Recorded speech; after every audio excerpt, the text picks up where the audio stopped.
2014년 밀양 송전탑 사태.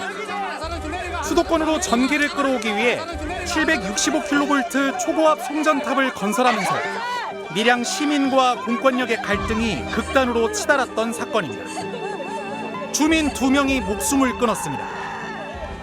엄청난 상처를 남기고 결국 밀양에는 13년 만에 송전탑이 들어섰습니다. 밀양 사태의 2년 뒤인 2016년 한국전력은 수도권으로 전기를 보내는 또 다른 송전탑 건설에 착수했습니다. 울진에서 출발해 봉화와 평창을 거쳐 가평까지 이어지는 송전탑. 총 길이 220km, 10개 시군에 걸쳐 송전탑 440개를 박는 대규모 사업입니다. 지난해 동부 구간 노선을 확정하고 현재 서부 구간 노선을 협의 중입니다. 밀양 사태의 재발을 막기 위해 한국전력은 주민들과 위원회를 꾸려 논의한다고 밝혔습니다. 하지만 주민들 말은 다릅니다. 회의를 갔다 오면 그 주민들한테 설명을 한다든가 뭐 그런 게 전혀 없었고 회의를 갔다 오는 것조차도 모르고 뭐 주민들은 계속 그런 상황이었죠. 한국전력은 송전탑에서 멀리 떨어진 마을부터 돈으로 주민들을 회유하는 전략을 쓰고 있습니다. 송전탑이 들어서는 마을을 바깥쪽부터 포위하는 전략입니다. 경과지에 인접해 있는 주민들하고는 접촉 안 합니다. 멀리 있는 사람을 접촉해서 마을별로 하죠. 마을 발전기금이라고 해서 5억 준대, 8억 준대. 한전이 이런 무리수를 두는 건 송전 용량이 이미 포화 상태이기 때문입니다. 강원도 지역 전체 송전 용량은 12기가와트. 강원권 발전소가 현재 생산하고 있는 전기를 실어 나르기에도 벅찹니다. 그런데 2022년부터 2024년 사이 강릉과 삼척에서 초대형 석탄화력발전소 4개가 차례로 가동을 시작할 예정입니다. 발전량만 4기가와트. 송전망이 확충되지 않으면 기껏 발전소를 만들어 놓고도 돌릴 수 없습니다.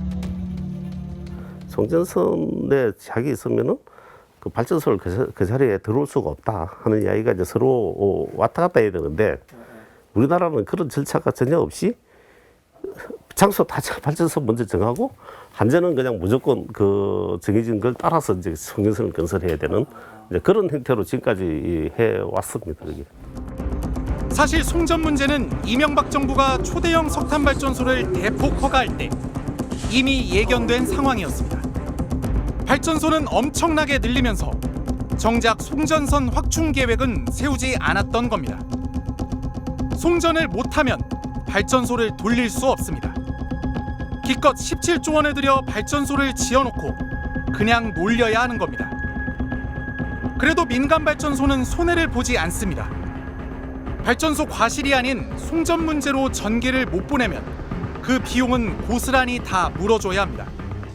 나는 100을 운전을 할 수 있고 싸기 때문에 100 운전을 한다고 했는데 지금 송전선 때문에 너 저 80밖에 못해 이러면은 20만큼을 내가 발전을 못하니까 그래서 그 기회비용을 보상을 하는 걸로 지금 제도가 돼 있어요. 송전 문제는 그나마 시간이 지나면 해결될 수 있습니다. 진짜 문제는 따로 있습니다. 바로 온실가스 문제입니다. 한국은 온실가스 배출량 세계 7위, 기후악당 국가입니다.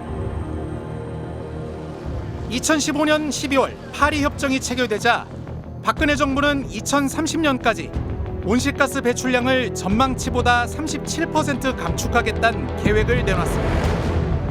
대신 재생에너지 사용을 20% 늘리기로 했습니다. 석탄 화력발전소는 대표적인 온실가스 주범입니다. 한국이 배출하는 온실가스의 38%가 석탄 화력발전소에서 나옵니다. 정부 계획대로 온실가스를 감축하면 새로 짓는 7개의 초대형 석탄 화력발전소 가동률은 계속 떨어지게 됩니다. 20년 뒤에는 25%밖에 못 돌린다는 예측까지 나왔습니다. 시뮬레이션 결과는 2035년에 이 신규 발전소들 가동률이 49%밖에 안 되고요. 2040년에는 25%밖에 못 돌립니다. 왜냐하면 재생에너지가 늘어났을 때 전력 수요가 적어지는 시간이나 요일에는 저 석탄 발전소를 꺼야 되는데 그로 인해서 가동률이 현격하게 떨어지기 시작하기 때문입니다. 그리고 지난 10월 문재인 대통령은 2050년까지 탄소 중립을 달성하겠다고 선언했습니다. 온실가스를 최소한 지금보다 4분의 1로 줄여야 합니다. 사실상 석탄 화력 발전소는 모두 문을 닫아야 할 수도 있습니다. 최악의 경우 지어놓고 돌리지도 못하는 발전소에 비용은 계속 보존해줘야 할지 모릅니다. 야, 발전소를 저렇게 크게 지으면서 송전 계획은 안 세웠다는 게 말이 됩니까? 뭐가 그렇게 급했던 겁니까? 네. 아니, 저도 오늘 정말 보면 볼수록 화가 나는 게 정말 한 치 앞도 보지 못하고 무려 17조 원의 어마어마한 돈을 석탄 화력 발전소에 퍼부었어요. 그런데 정작 이건 제대로 가동하지 못할 수도 있는 거네요. 그렇습니다. 석탄 발전소 건설 계획이 확정된 게 이명박 대통령의 임기 종료 직전인 2013년 2월이었는데 불과 3년 뒤 박근혜 정부가 온실가스 37% 감축 계획을 내놓은 거죠. 게다가 제대로 가동을 못해도 꼬박꼬박 발전소 건설비, 전기료까지 다 보전해줘야 된다는 거예요? 네. 이 4대강 사업에 22조 원을 퍼부었죠. 이 재벌 특혜 그리고 환경 파괴. 야, 정말 이 두 사건이 상당히 닮아 있네요. 그런데 전 세계적으로 석탄 화력 발전소를 없애는 움직임, 그 당시나 지금이나 계속되고 있는 거 아닙니까? 네, 그렇습니다. 지금 세계 경제는 대전환기를 맞고 있습니다. 바로 탄소 중립의 시대입니다.